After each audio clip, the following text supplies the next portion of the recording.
Bill Berman, welcome to the Human Capital Innovations Podcast. Thanks very much for having me. Yeah, it is a pleasure to be with you today. I'm super excited for our conversation as together we'll explore your recent book, Influence and Impact, Discover and Excel at What Your Organization Needs from You the Most. I think that's a fantastic title. I'm super excited to unpack that and explore the content with you. And I appreciate you taking the time to share your insights with me and my listeners today. As we get started, I wanted to share Bill's bio with everybody. Bill Berman is the author of Influence and Impact and is an executive coach with experience as a psychologist, senior line manager, and organizational consultant.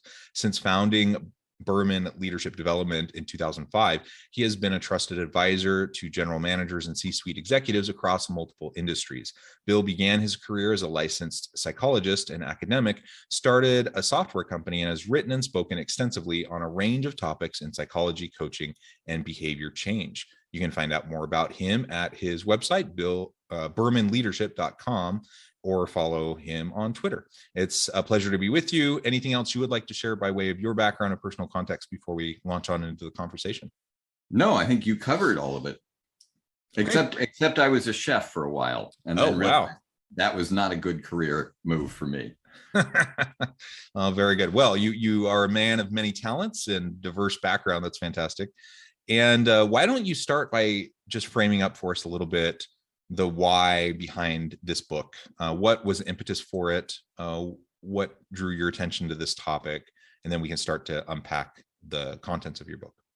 So I've been an executive coach for close to 20 years now, and I've worked with a range of people anywhere from senior managers to CEOs. And what I've discovered is that for a large percentage of them, they're doing a great job like 80% of the time, but they're just off the mark on a few things. And those are typically fall into three categories.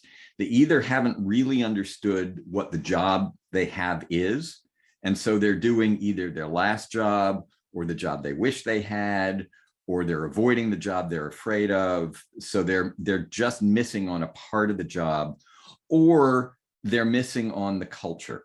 And so they haven't really understood what the organizational culture is. And so when they do things, they do it in a way that people can't absorb it, and the organization can't absorb it.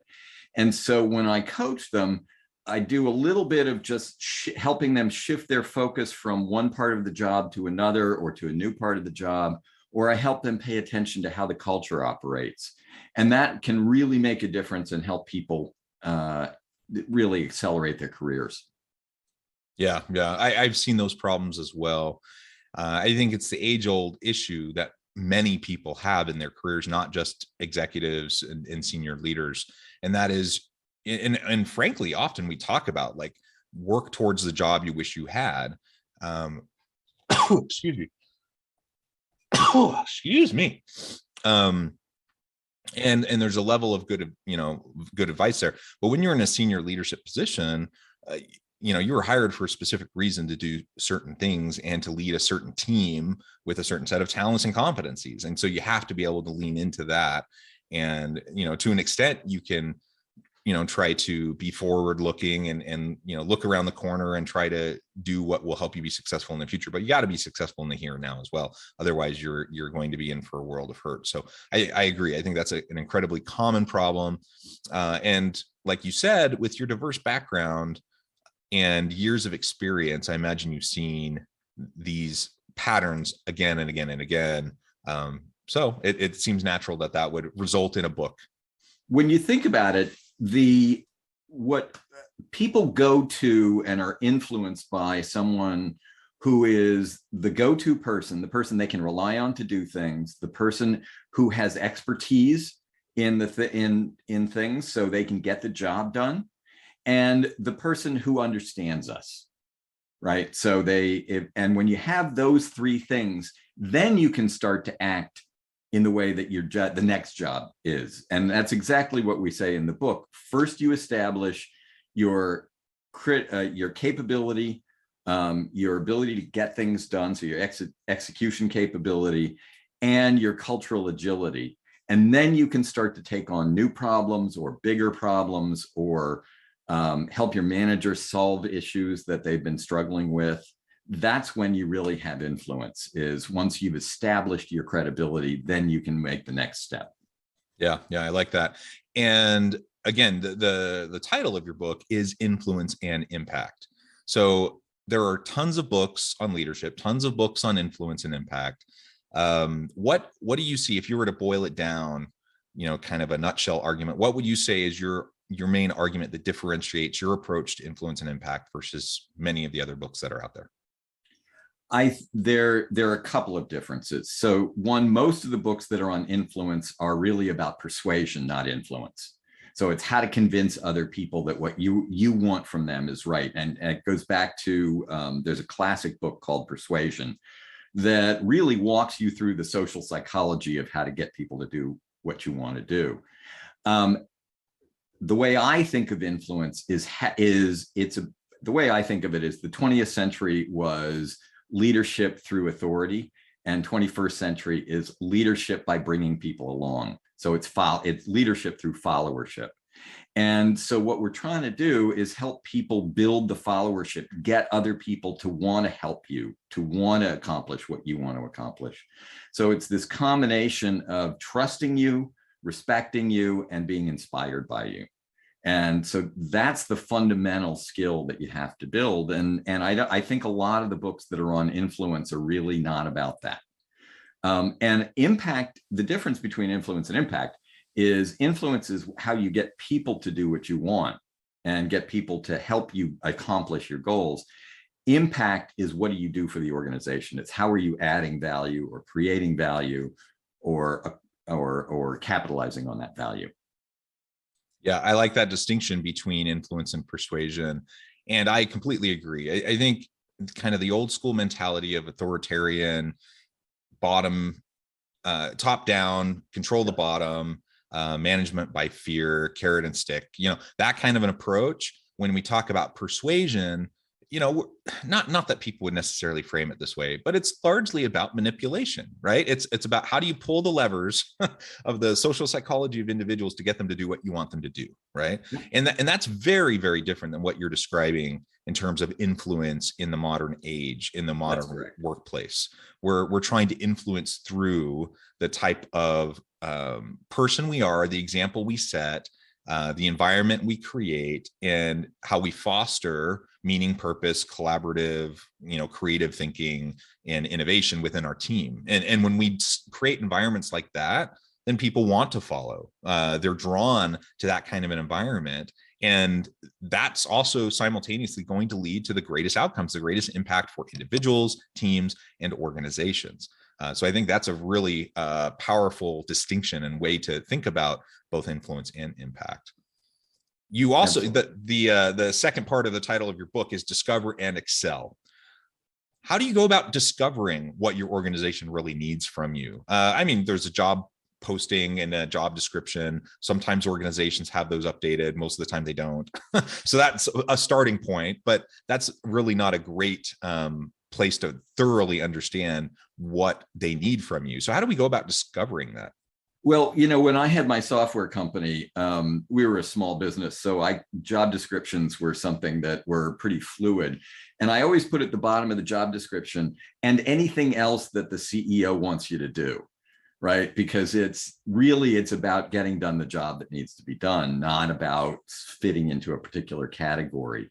And so a lot of times people think that the job they have is the job that's in the job description, or the job that they have is the job that the last manager defined for them, or that the job they have is the job that they have real expertise in, whether or not that's really what's needed from you. So what I encourage people to do is to start talking to your manager, start talking to your stakeholders, watch your manager, watch your peers, and see what they're focused on. Because sometimes your manager, if you say, what's the most important thing you need me to do, they'll tell you. But sometimes they'll say, oh, just achieve your goals. We've set your key performance indicators, just do that. And that's not really helpful because it doesn't tell you what the manager needs from you. It doesn't tell you whether they're looking for you to help them be successful, whether they think of you as as somebody whose shoulders they stand on. And it doesn't help you. It doesn't tell you what they're looking for you to deliver to other people. At the same time, there are people around you. You have internal and external suppliers, and you have internal and external customers. And it's, what are those suppliers looking to give you, and what are your customers looking for from you? And a customer can be just anybody in your organization. It doesn't have to be an external, but it's somebody you give things to or you help do their job. Make sure you know exactly what that is. Let me give you a concrete example. I have a man that I've been working with for about a year, who was torn between two aspects of his job. One was the job that his direct line manager wanted him to do, which was basically help the manager get the manager's job done. Right? He was his bag man. He was his bag carrier. But for the organization, what they really needed for him to do was to generate his own business, to be a business developer, to create new contacts and create. And so he was constantly being torn between those two roles. And what I helped him do was basically pull away from the manager who wanted him to help him do his individual job and help him really start to build his own business, and how to manage that manager so that the manager wasn't just furious at him. And so he became focused on the job he really needed to do, which would help him get where he wanted to go. And as a result, he just got made partner. So in the firm. So he's doing a great job, and he was able to manage the situation so that his manager got the work done, just not by him. Yeah. So that's an example of the kind of like figuring out what people really need from you. Yeah. And we all tend to experience that tug of war, right? In organizations, especially when it's pretty fluid, like you said, and smaller nascent organizations, scaling, growing organizations, where roles and job titles even can shift rather rapidly. We need people who can be adaptable and do what we need them to do. And frankly, organizations aren't always particularly skilled at communicating that and doing it consistently. So I could have every best intention as a individual on the team to try to do what my boss wants, but then someone else from over here who my department serves says I need this, and all of a sudden you start to get pulled in a bunch of different directions. You're not even sure who you're supposed to give priority to, and That's pretty right. soon you start to find yourself drowning in all these expectations. And especially if you're a high performer, someone that people know they can count on to get things done, you tend to attract a lot of attention because everyone knows you're the person that can help them get stuff done. And then all of a sudden you're just drowning. So I think it's really, really vital that we learn how to manage that and to balance the need to do what people need done, and do it in a way that protects our personal professional boundaries, and will allow us to have sustainable effort over time, right? Because ultimately nobody can be all things to all people all the time. You will burn out. And certainly in leadership, there's that tendency that we have, like we want to make everyone happy. We want to look good in front of everybody. And at the end of the day, that may not be feasible.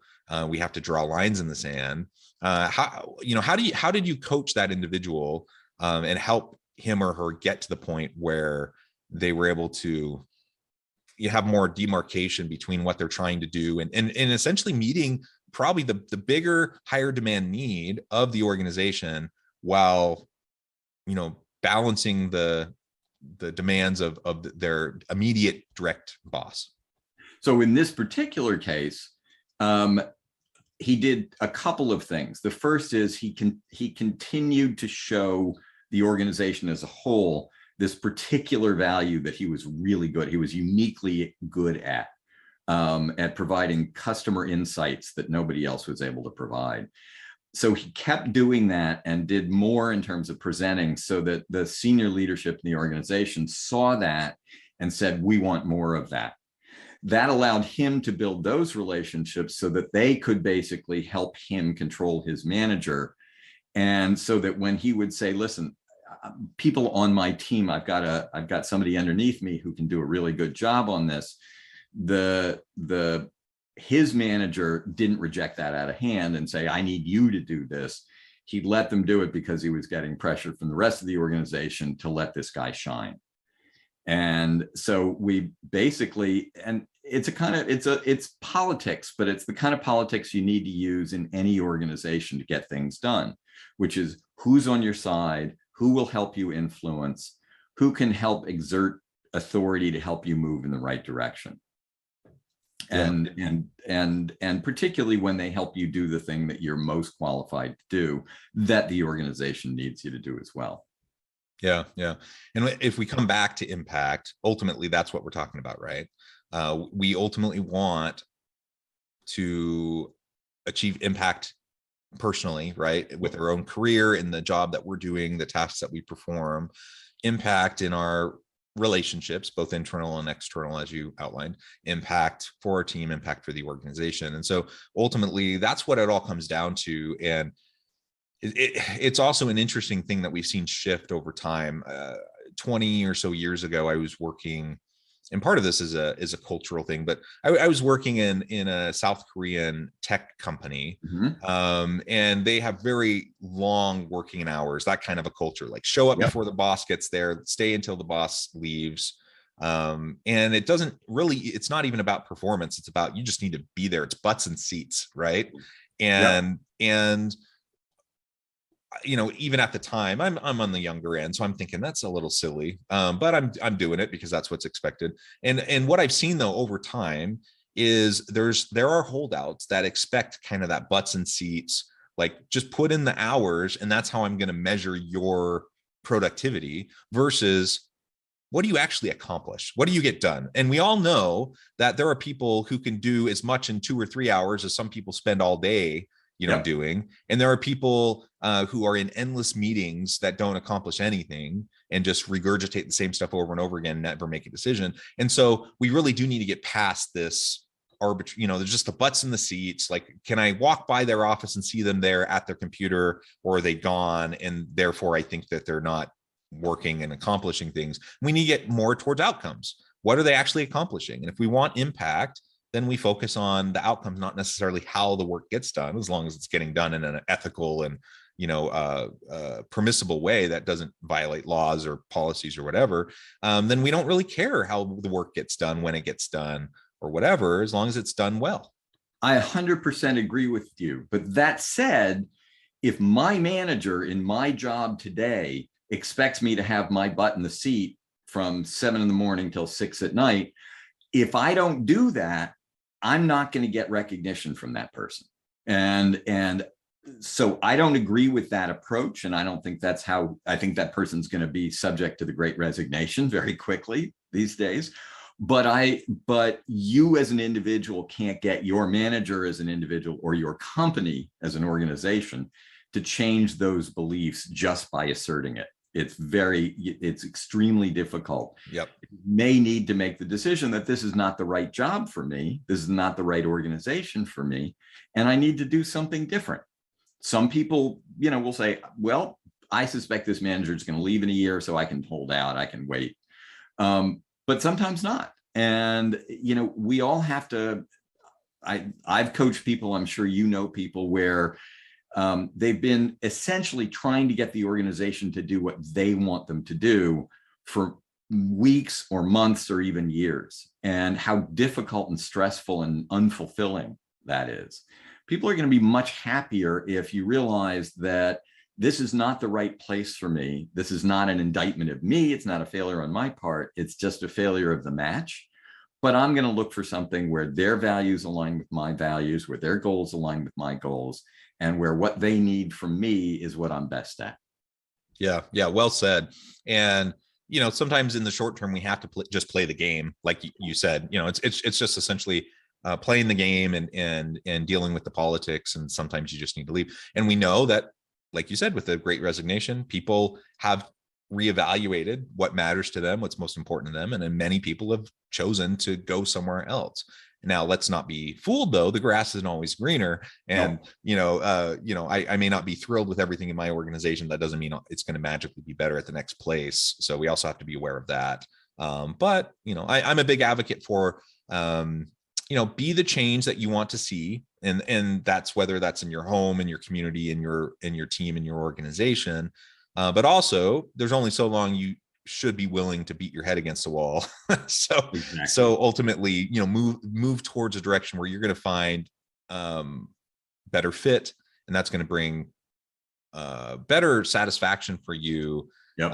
It's going to reduce your stress and your anxiety. It's going to bring higher levels of productivity. So ultimately, it's a hard choice to make, when someone has to make the decision to go somewhere else. But ultimately, it's sometimes the necessary and the right decision. So, and it's an easier decision to make once you know what the job really entails. So right. if you know what's expected and what the job requires and values, then you can make a clearer decision about that. It's when you keep thinking that it's one thing when it's another that it becomes extremely difficult to make that choice. Yeah. And coming back to something you were saying towards the beginning of our conversation, these things shift over time. I mean, so people join a company thinking they're going to do X, and over time they're going to start doing Y, Z, and even move back to A, right? Like, things do shift over time. So we either need to be adaptable and willing to adjust and reskill, upskill, whatever is needed, or we need to be willing to move to the next place. Now, there are rare exceptions to that. And there are professions where you get in and you're pretty much kind of doing the same thing for your career, but that's pretty rare nowadays. I see a lot of times where people think that their job is their job, and then their manager leaves and a new manager comes in, and they either think, I've seen it goes two ways. One is, I'm just going to keep working the way I was working before, which is usually a bad idea because your manager doesn't really understand that view. They have their own view. Or there's a feeling that you should just leave me alone to do my job because I've been doing it for the past 2 years. So you don't need to get involved in it. Well, as a manager, I know you may be really good at it, but I don't know that. And I need to learn more about what you're doing so I know that I can trust you. And people take that very personally and feel like it's somehow micromanaging rather than just showing interest and wanting to learn what you're doing and how you're doing it. And I see that as a particular point of friction for a lot of people with their managers. Yeah, I see that too. I'm sure I've experienced that as well on both ends. And so it's something that can be overcome just through open communication, right? Let's just be very transparent about what we're doing and why on both sides. Yep. You can start to break down that resistance, that friction that might be there. Well, Bill, it has just been a real pleasure. I know at the time I'm going to have to let you go here in just a few minutes. But before we close, I wanted to give you some time to share with listeners how they can get connected with you, find out more about your ongoing work, your team, where they can find your book, if you have any other projects in the pipeline, and then give us the final word on the topic for today. So easiest way to find me is at www.bermanleadership.com. You can find information on my book. You can see what the organization does. You can see the people on my team. And so that's the best source for a lot of information. If you want to hear what I'm talking about or thinking about or writing about, I'm on LinkedIn most days. I'm on Twitter most days. And my handle is Dr. Bill Berman. So just, you can look for me. And I think the key takeaway here is the goal is for you to be doing the things that matter to you and actualizing yourself. And you do that by knowing what's demanded of you, what's required of you, and who you are and how those two things fit together. So the core job for influence and impact is making sure you have a match between who you are and who the organization is and what they need from you and what you need from them.